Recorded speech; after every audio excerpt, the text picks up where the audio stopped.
adalah data-data yang bisa dibawa oleh pihak keluarga seperti kartu identitas atau mungkin rekam medis yang pernah dijalani oleh pihak keluarga ataupun korban tersebut. Ini merupakan video amatir yang berhasil kami peroleh detik-detik terjadinya kebakaran di Lapas Kelas 1 Tangerang, Banten yang terjadi pada dini hari tadi. Lapas Tangerang ini over kapasitas 400%.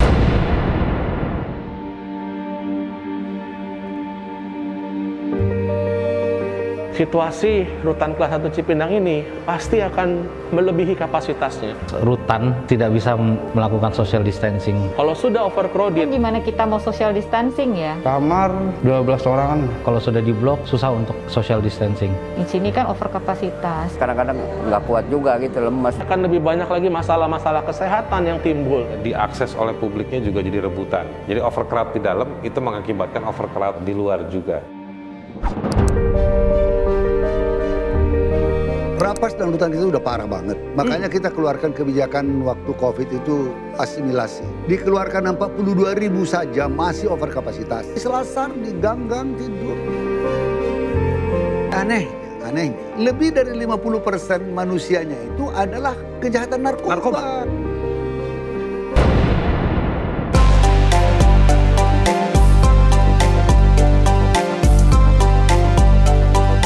Problemnya adalah di undang-undang narkotika. Orang-orang pengguna ini korban dari perdagangan narkoba itu sendiri.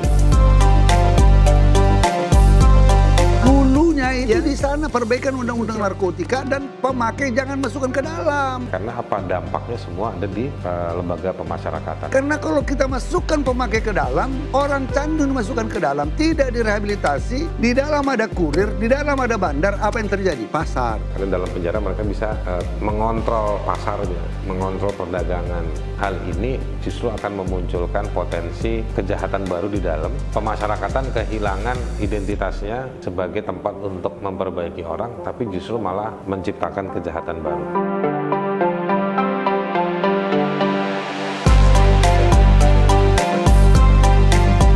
Emosional kita instability-nya pasti datang. Dan itu terjadi. Apalagi kita berhadapan dengan masalah-masalah orang berhadapan dengan hukum. Yang bermasalah dengan hukum. Ditumplekin dengan itu potensial berbahaya sekali.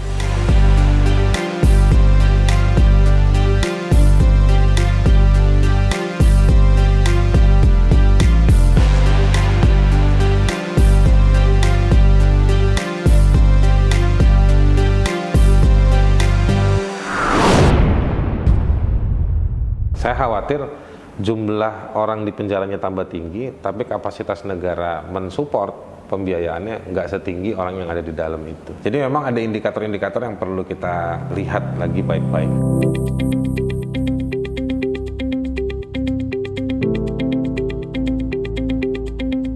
kalau sudah melebihi kapasitas, kalau sudah overcrowded, pasti akan lebih banyak lagi masalah-masalah kesehatan yang timbul. Tenaga kesehatan itu sebagai garda terdepan. Jadi istilahnya itu adalah yang diharapkan bisa menjadi screening duluan.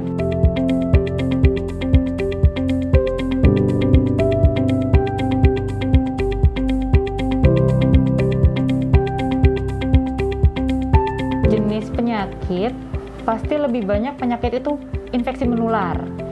Karena kita overkapasitas dengan satu kamar yang harusnya dihuni misal 9 diisi 25 seperti itu. Jadi yang paling cepat menular adalah infeksi menular. Nah, infeksinya ini bisa dari virus, bisa dari bakteri.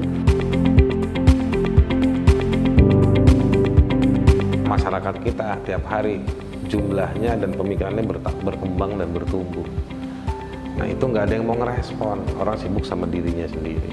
Gara-gara ketegangan berjarak ya, keterampilan hukum yang berjarak seperti ini, dampaknya di mana? Di penjara. Nggak disahkannya ini KUHP, jadi nggak ada satu rumusan baru tentang siapa orang yang boleh dipenjara dan siapa yang perlu tidak dipenjara. Gara-gara gitu nggak kejadian, ada inefisiensi negara dalam menangani atau mengelola LPI.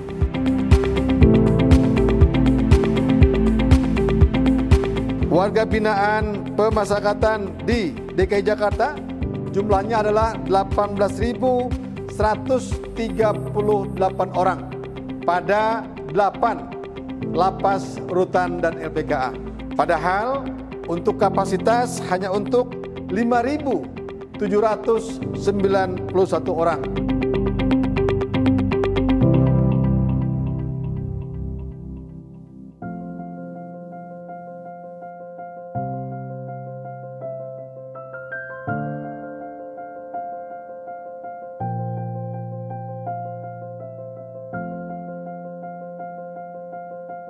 Narapidana di sini pasti ngerasain berat, jauh dari keluarga, beban atau segala macam itu pasti kita semua ngalamin di sini itu. Apalagi susah untuk beradaptasi di sini. Biasa kita di luar yang lebih mudah segala akses segala sesuatu, di sini semuanya serba terbatas.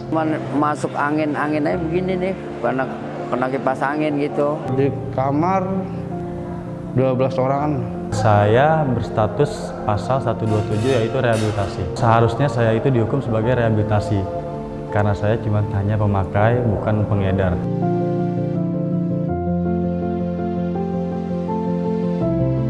Pengguna narkoba itu nggak layak di penjara. Treatmentnya harus treatment medik ya, bukan treatment di penjara. Karena Direktorat Pemasyarakatan tidak dididik untuk ngadepin narapidana yang punya problem, ya satu sisi problem hukum, tapi di sisi yang lain kan problem kesehatan, fisik maupun mental. Nggak bisa dibebankan kepada PAS. Dokter penjara istilahnya itu, kita nggak cuma dokter. Kalau di luar itu dokter, pasien, sakit, titik. Kalau di UPT itu dokter, pasien, belakangnya ada kasus. Yang agak mirisnya ya, karena jatuhnya kayak pembedaan.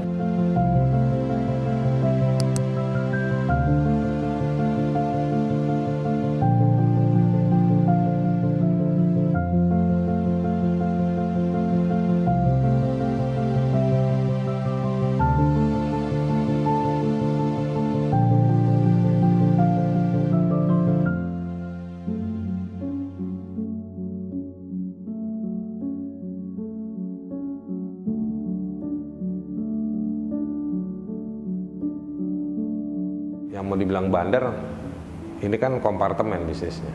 Semua punya peran dan saling nyambung dan bahkan saling tidak kenal. Karena kan ini barang bukan tindak pidana yang sekedar di jalanan. Dia agak sistemik dan itu yang harus diungkap. Dan pemidanan harusnya ke sana mengungkap itu semua.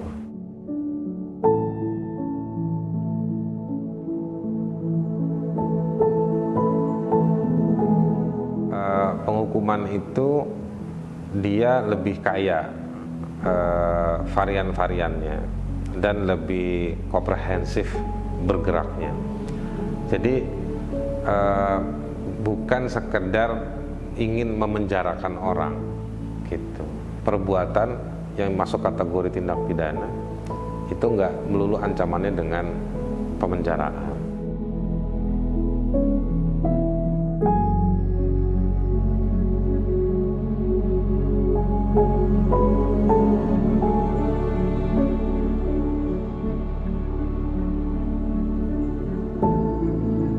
Dari jumlah narapidana 12.720 orang yang mendapatkan remisi khusus Hari Raya Idul Fitri, yaitu 4.837